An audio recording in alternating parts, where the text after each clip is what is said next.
Welcome to Two-Factor Authentication with JMC on this September 6th, 2023.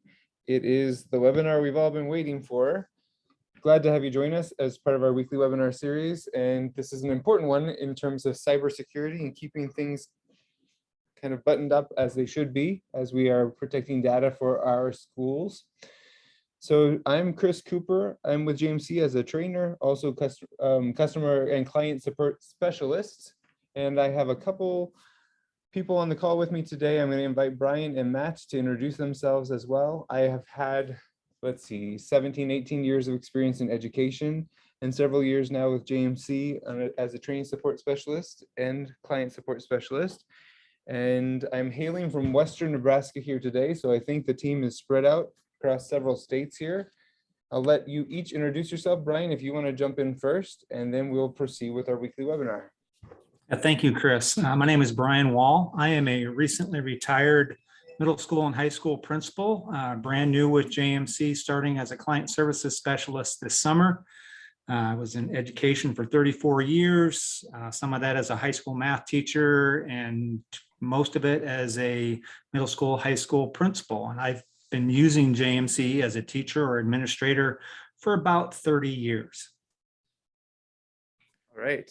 Thanks for joining us today, Brian. Brian's going to keep an eye on questions as they pop up. If anyone joins and puts an answer or a question or a comment, something down there in our chat function, he's going to help me keep an eye on that today. And Matt, would you like to take a moment and introduce yourself as well? Sure, I'm Matt Berlin. I'm a developer here at JMC. I've been with JMC for 25, going on 26 years. All right. We've got a great team here. We'll hopefully answer any questions that may show up, and we'll get started by taking a look at security for JMC users. Today, we will explore the process of enhancing your account security through the implementation of two-factor authentication across the JMC office, point of sale, and JMC teacher portals. If you do have any questions, if you join us late or pop in at any time, if there are any questions that you have, please hold those to the Q&A. You can use that functionality at the bottom of your screen to input your question, and Brian will help me keep an eye on that, make sure that we get your questions answered. Turning on two-factor authentication in JMC.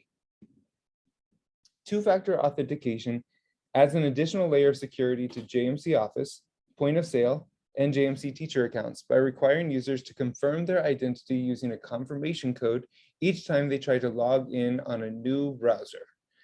Setting up two-factor authentication strengthens access security protection to give you and the families you serve peace of mind when sharing sensitive information stored in JMC.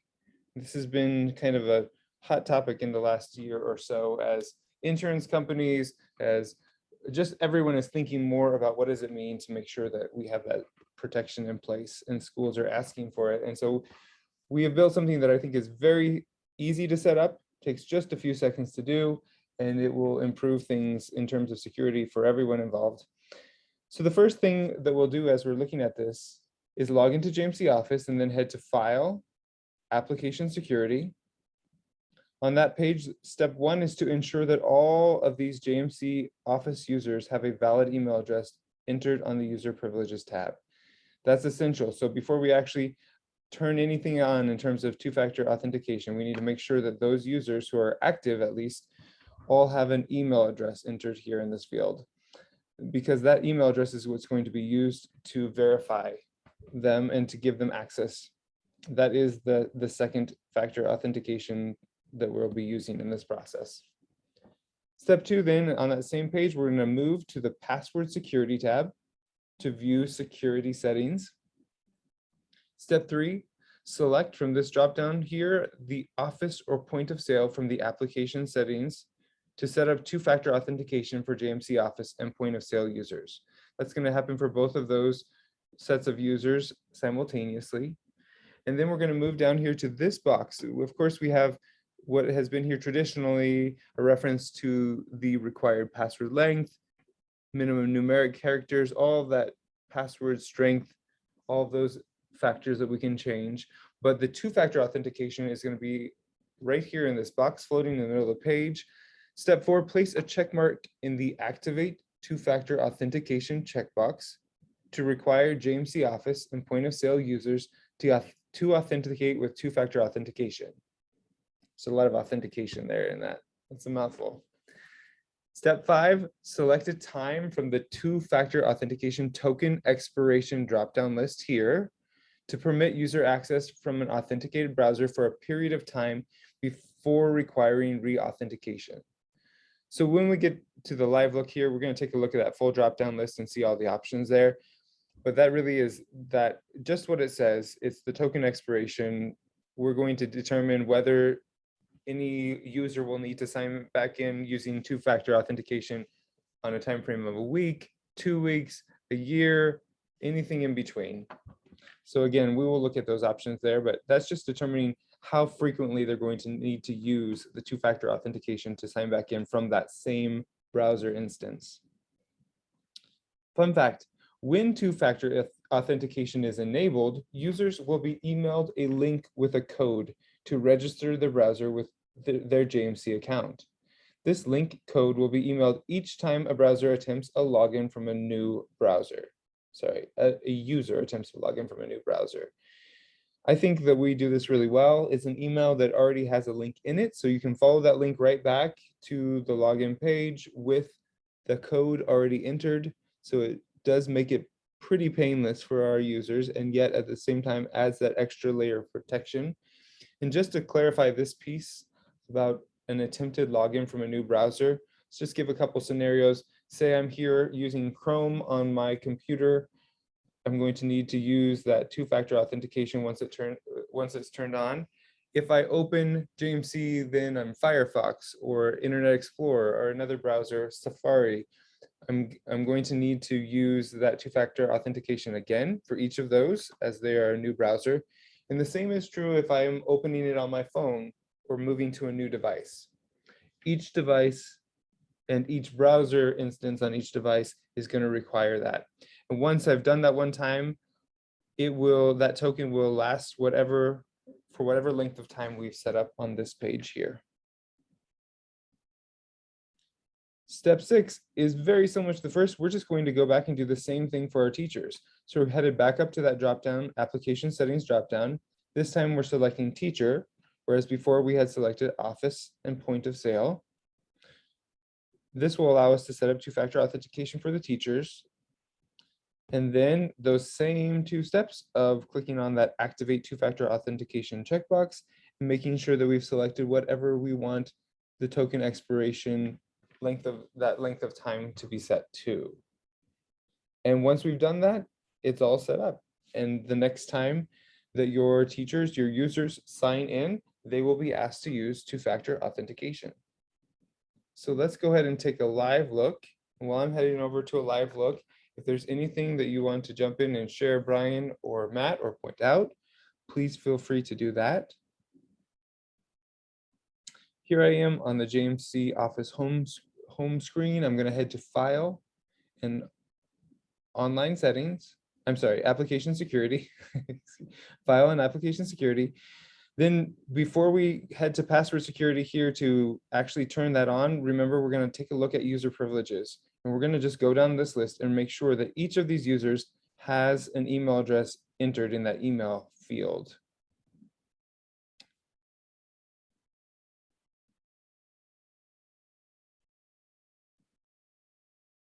And again, this is necessary because that's the email that's going to be used for authentication.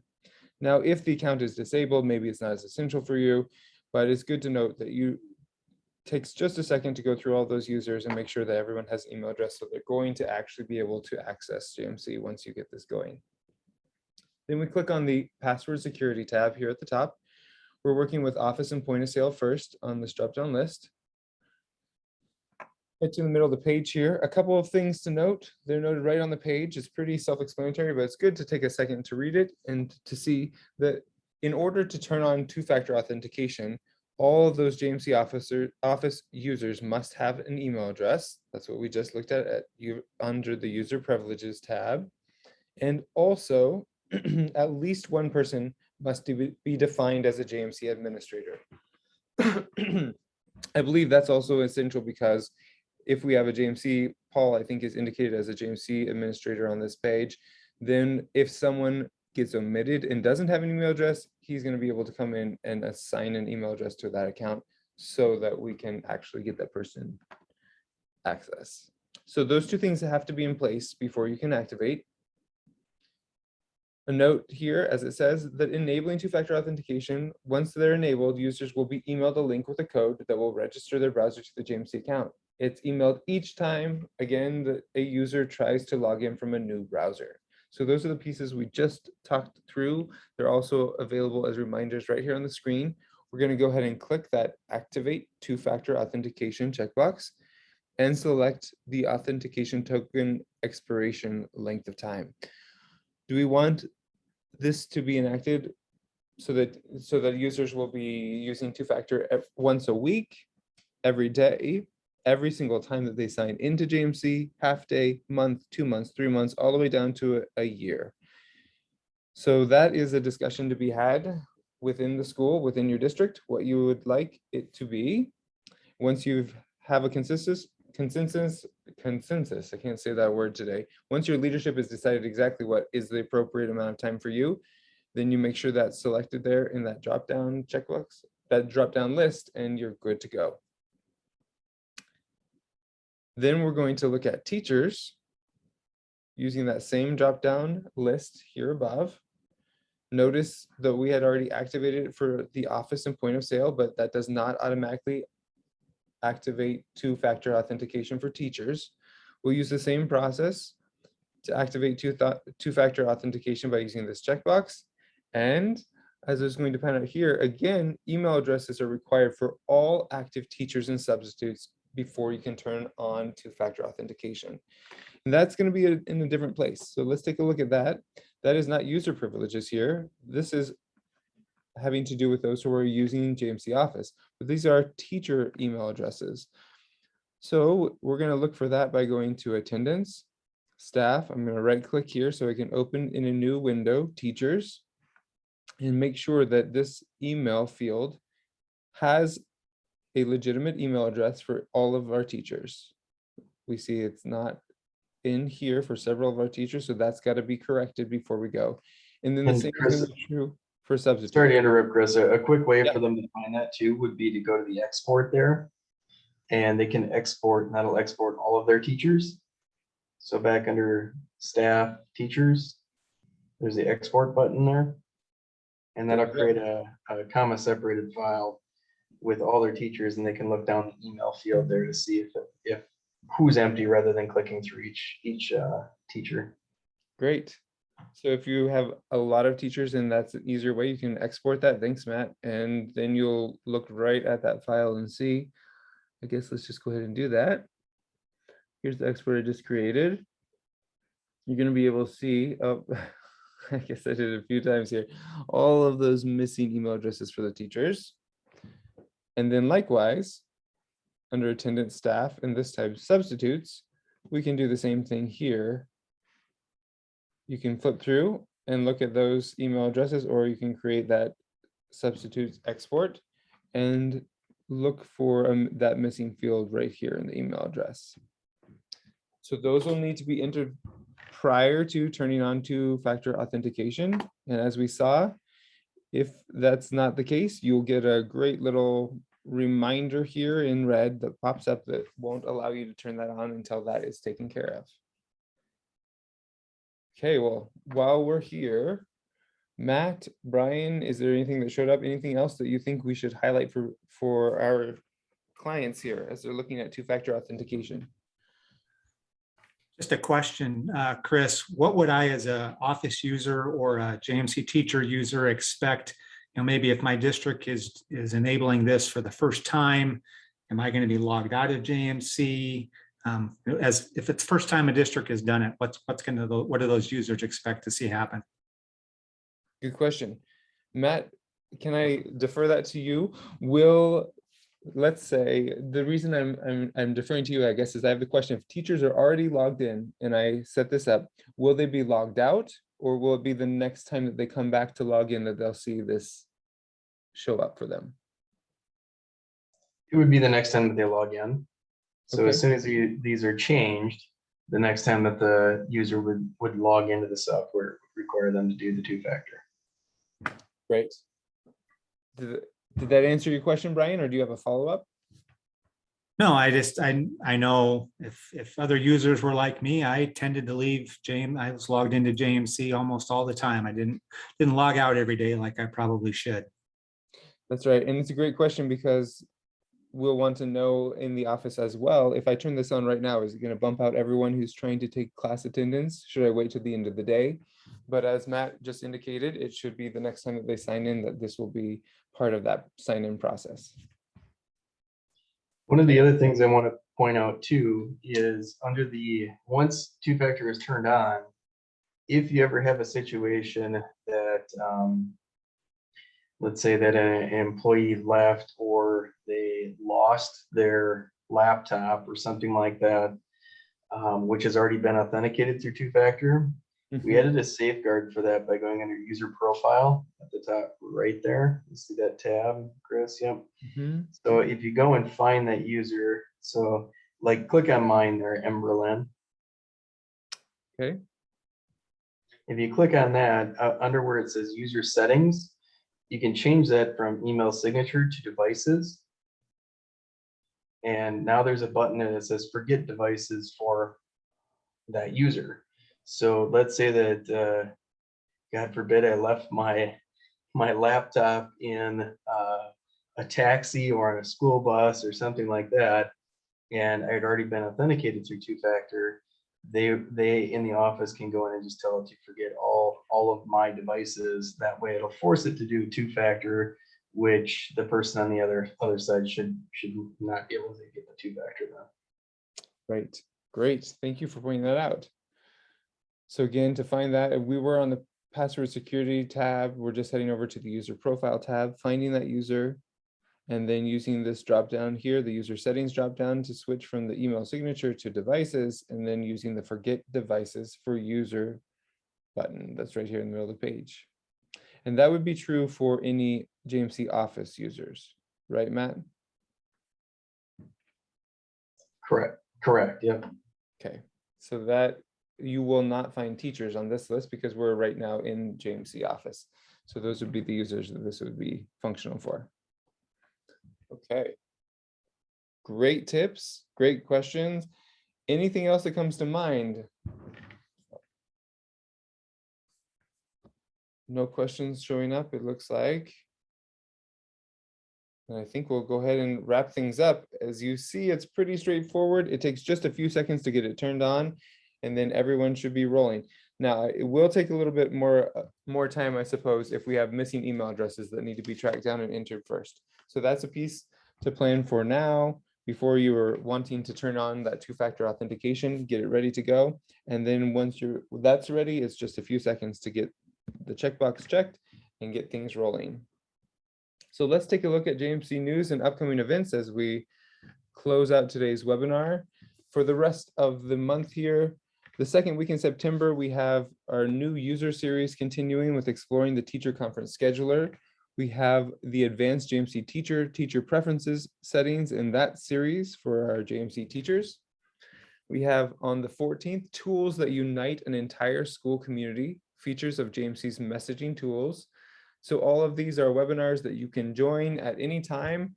If you sign up for them, of course, know that even if you aren't able to attend live, you will receive a link afterwards to be able to access the recordings of those webinars on our YouTube channel.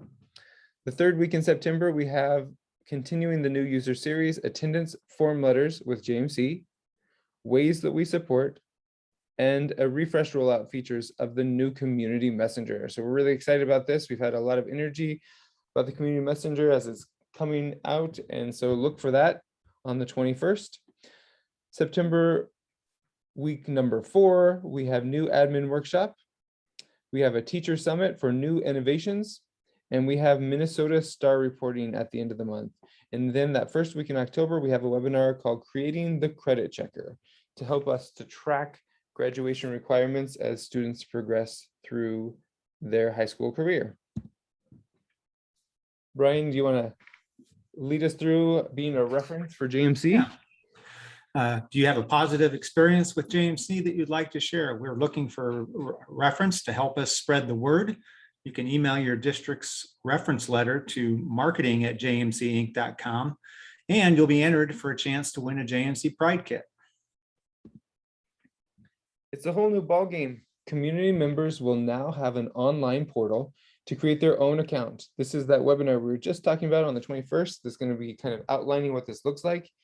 You can choose the types, email, text, or voice of message that they will want to receive from the school district, as well as subscribe to specific categories of messages. The module is fully integrated. You can get a little sneak preview here of our updated look that's coming to JMC as well, that will be rolling out over the course of this year. So schools have a streamlined process and an informed community without third-party software. Join us to take a closer look at some of the Community Messenger portal's features on September 21st at 12:30 p.m. Central Time by following the registration link here. And if you have a new superintendent that joined your district this year, we invite them to join us for our new administrator workshop series and cross learning that new school information system off their summer to-do list. They can sign up today by visiting an article linked in the presentation to see the full new administrator workshop series lineup. Another great way to stay up to date on all things JMC is through our social media presence. So you can follow us on Twitter, Facebook, LinkedIn, or follow our blog as well. So thank you, Brian. Thank you, Matt. Thank you all who are joining either live today or through our YouTube channel, and have a great day.